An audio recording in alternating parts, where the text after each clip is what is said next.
Obviously another high major game. Shauna, what do you see from Oregon State on film? You know, they're big, number one. They're 6'7", 6'5", 6'1", 6'1", point guards like 5'10". So that is going to be obviously create some challenges, just the size. And they run a ton of stuff. They're similar to us. Like, they run a ton of action. So we're not going to be able to prepare for every little thing they do. We got to really stick to our principles. But this is a team, even though they may not have the wins this year, this is a team and a program and a culture and a coach that's used to winning and winning at a high level. So we got to be ready to go. We got to really lock into our defense, and we got to be really solid with box outs and all the little things just because of their size across the board. I imagine too, it's probably tough for them to schedule some games with how far out they are and the change. You know, what kind of went into the scheduling of getting this together for a home and home? Yeah, we've talked to them for, they had needed a game the previous year and we couldn't make it work. And then, just because of just the success they've had in their program, we thought it'd be a good game for us, and they were willing to come here. We really wanted another high-level home game, and this was, scheduled over almost a year ago. So we wanted that, and then also, we got to go back there. So I thought it would be good next year because we also have to go to Oregon next year. So I thought it'd be good to kind of see early on in the year what that trip would be like as a little prep for Big Ten play. Is this a game where you need to get into your Phoenix stuff just because, I imagine they're going to make an emphasis on getting back, but you're going to try to make it attractive a little bit. Yes, because that's one thing with their size. They are a little bit slower getting back. So I have made that a big emphasis is obviously in order to get into Phoenix and get into transition, we got to get stops, we got to get clean rebounds, but you're exactly right. Pace is something you talk about all the time, but we've really talked about the last couple of days for these guys. How's Jen doing since leaving the game on Monday? Yeah, she was able to practice the last couple days, and I don't know if she's 100%, but I tell these guys, you're really never 100% after maybe your first day as a freshman. You feel good. There's gonna be something on your body every day, and shoot, you guys know that doesn't change whether you're 40 years old or whether you're 20-some. So she's feeling good, but hopefully we'll tape it up. And a good thing about a game is adrenaline takes over too. You think this season so far for Kendall has been Kendall being Kendall, or is she even taking it up another notch? I really think she's even taken up another notch. I think her scoring, I've always believed and had said since the day I got here she should be a double-double kid, and I think she can score, 15 plus a game. I really think she's capable of that, and she's being really aggressive, and the shots she's open, she's taking those, and you can see even now from 15, 17-foot range, if you're not guarding her, she's going to shoot that. So I love that aggressiveness about her, and she's playing at a high level. We're going to continue to need that. So if I missed it, but I know Barry had like a doctor's appointment at one point. Like, how'd that go? And is there any timeline on what that could look like with her? Yeah, whenever that was, when it was last Friday, it was 3 weeks from then. Okay. So we're almost a week in, so a couple more weeks if she progresses well, which she is right now. That has to be a breath of fresh air. I mean, seeing her in that didn't look great. Yeah, no, and it could have been longer. So yeah, that's the best of the worst case scenarios.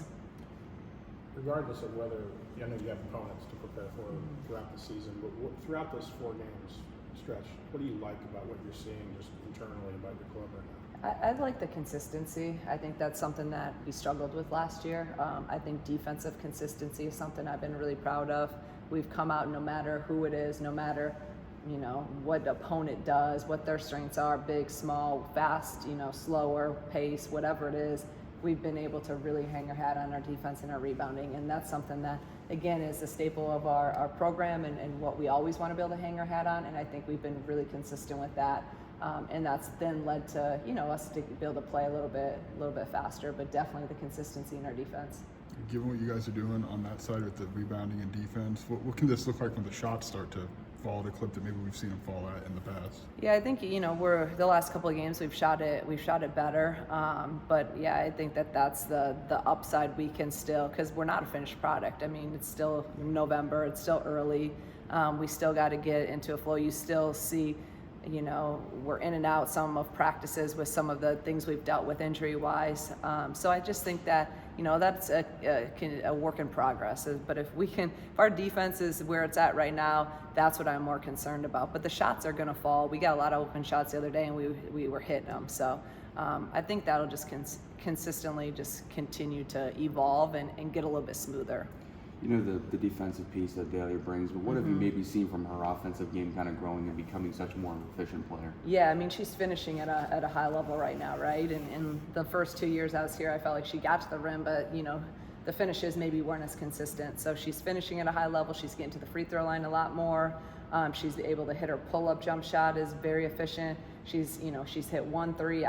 She hits threes in practice, so I know that that's going to translate into games.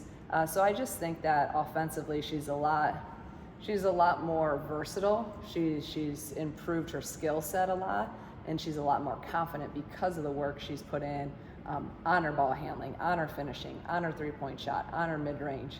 They all go hand in hand. So she's playing it with a ton of confidence right now.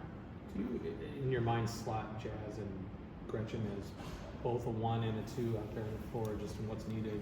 If someone's injured or just sub patterns? You know, I had put Jazz at that 1. She was playing a lot of 1, and actually the last couple of days we've even moved Gretchen over there and put her into some of that just because of what kind of we've dealt with Jen and Makaira in and out. So Gretchen was a point guard in high school, so it's really pretty comfortable for her. It's just more the matter of knowing the plays, knowing all of that, and she's done a great job. We have a long list of plays that we can run with Gretchen at the point too. So maybe something that you see tomorrow night that you haven't seen all year is Gretch playing a little point guard. God knows you dealt with it last year, but how has your practice plan over the last month just gone to hell? Because you had only like 9 players to be able to avail. I know you got your practice guys, but Yeah. you can't really scrimmage all that much. Yeah, you know, this is the thing, and I talked to our team actually about it today. We may shorten stuff. We may put, you know, it may time from 5 minutes, maybe it's 2 minutes now. You know, maybe it's an hour and 45, maybe it's an hour and a half or an hour 20 now. But the thing that we cannot change and will not change is how hard we go, how physical, and we got to play and practice like we play. We can't, there's not a flip. We can't just say, okay, we're going to go late in practice because, you know, we only have 8 or 9 kids, but I expect you to play really, really hard in the game. That just doesn't happen, and I don't coach like that. We can't play like that. So when we're out there, it may only be an hour and 15, and everything may be bumped down a little bit, but we're going to get after and we're going to compete and we're going to work because that's how the expectation of game day. So I think that's the biggest change. And then like even the last couple of days, I've just had to throw a couple of our guys in to get the second reps with our team because we don't have 5 and then 5. Usually I go first group and then second group. Second group now has kind of a couple of our guys on there, and if I can throw a wig on them and get them to go out there and play, we'll have 10, but that's not going to happen. So, I mean, obviously you would prefer to be healthy, right? But what can this mean for big picture, that these valuable minutes early in the season? yeah, I really am trying to take it from that approach and look at the positive if there is, because it's the only way you can do it. You can sit here and bang your head against the wall because you're so frustrated with injuries, but you can't do anything about them. It's out of your control. You know, it is what it is. It's part of sport. So we try to look at it like, okay, this is another opportunity for someone else to play more. This is another opportunity for, you know, maybe put someone else in a different position. It expands their game overall. It's gonna make us better in the long run because you don't know what happens.